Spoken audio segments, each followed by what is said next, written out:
কোনো জায়গায় কোনো বিচ্যুতি থাকলে সেটা আমরা শুধুমাত্র জানিয়ে দেব।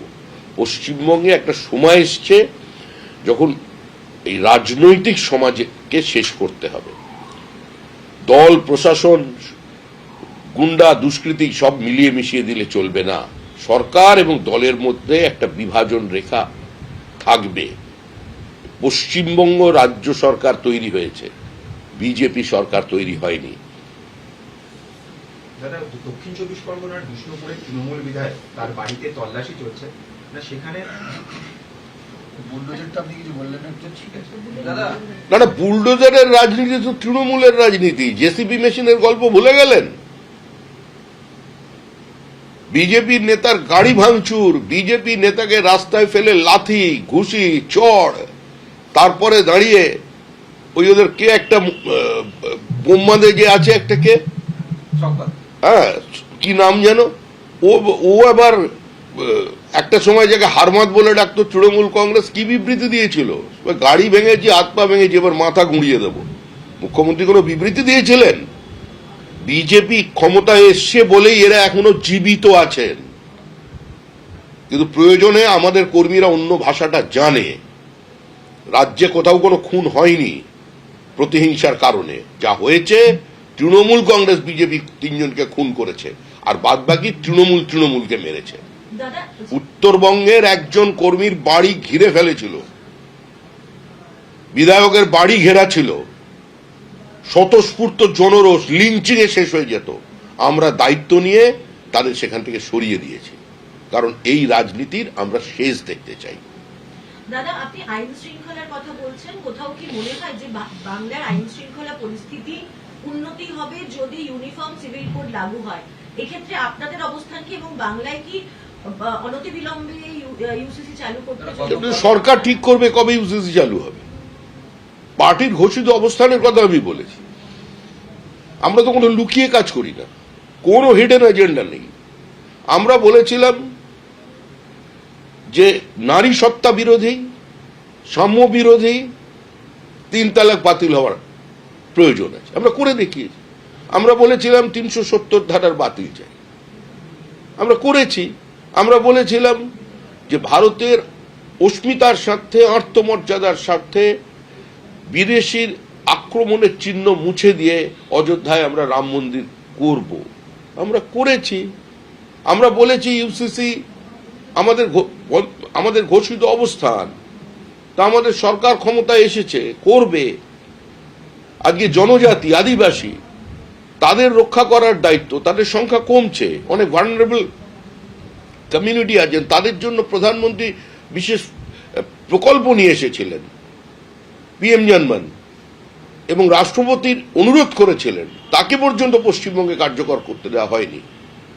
আদিবাসীদের সুরক্ষা, তাদের সংস্কৃতি, তাদের বহমানতাকে একদিকে রেখে অন্যদিকে ইউসিসি। এবার কখন করবে সেটা রাজ্যের মুখ্যমন্ত্রী ঠিক করবেন, সেটা আমরা ডিকটেট করব না।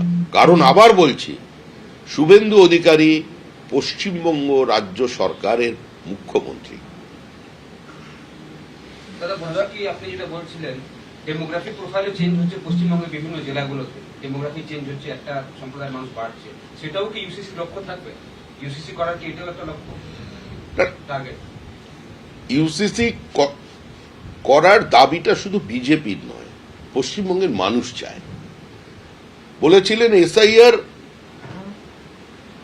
জনবিরোধী, এসআইআর মানুষের অধিকারকে কেড়ে নেওয়া, এসআইআর কে মানুষ গ্রহণ করছে না।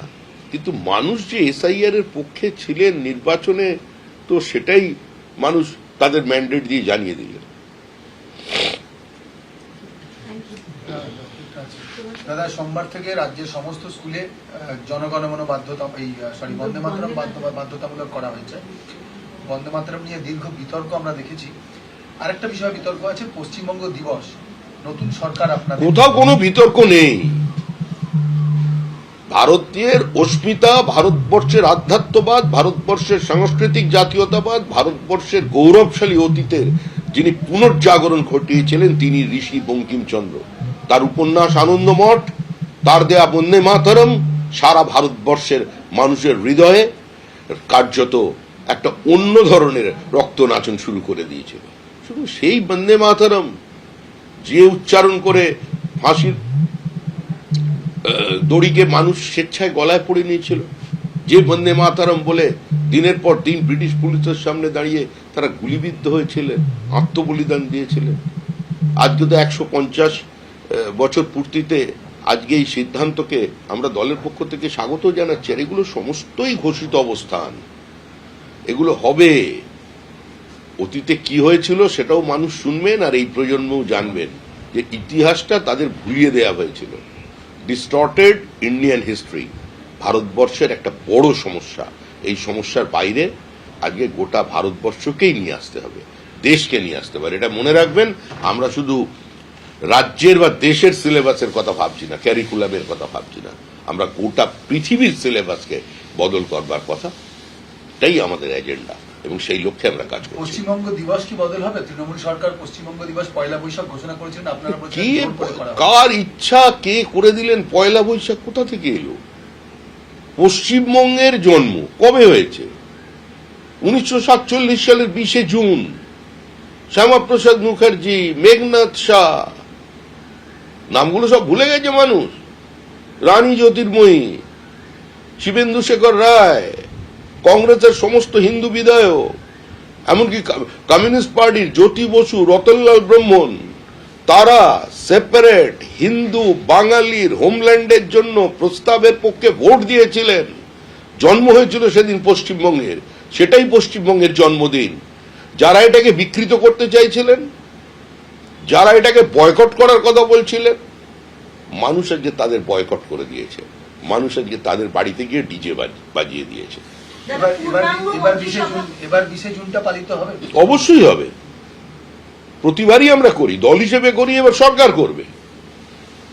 দাদা, পূর্ণাঙ্গ মন্ত্রিসভা কবে? ইতিমধ্যেই মাত্র 5 জন মন্ত্রী শপথ গ্রহণ করেছেন। পূর্ণাঙ্গ মন্ত্রিসভা কতদিনের মধ্যে হতে চলেছে? সেটা মুখ্যমন্ত্রীকে গিয়ে প্রশ্ন করুন। কারণ আবার বলছি, পশ্চিমবঙ্গ সরকার তৈরি হয়েছে, ঠিক সময়ে আমাদের মন্ত্রিসভা গঠন হয়ে যাবে। আপনারা এই নিয়ে চিন্তিত, এটাতেও আমার খুব ভালো লাগছে এবং আনন্দও পাচ্ছি যে আমাদের মন্ত্রিসভা গঠন হবে এই জীবনে আমি দেখতে পেলাম, এবং সেটা নিয়ে আমাকে প্রশ্ন করছেন। এবিপি আনন্দ, এগিয়ে থাকে, এগিয়ে রাখে।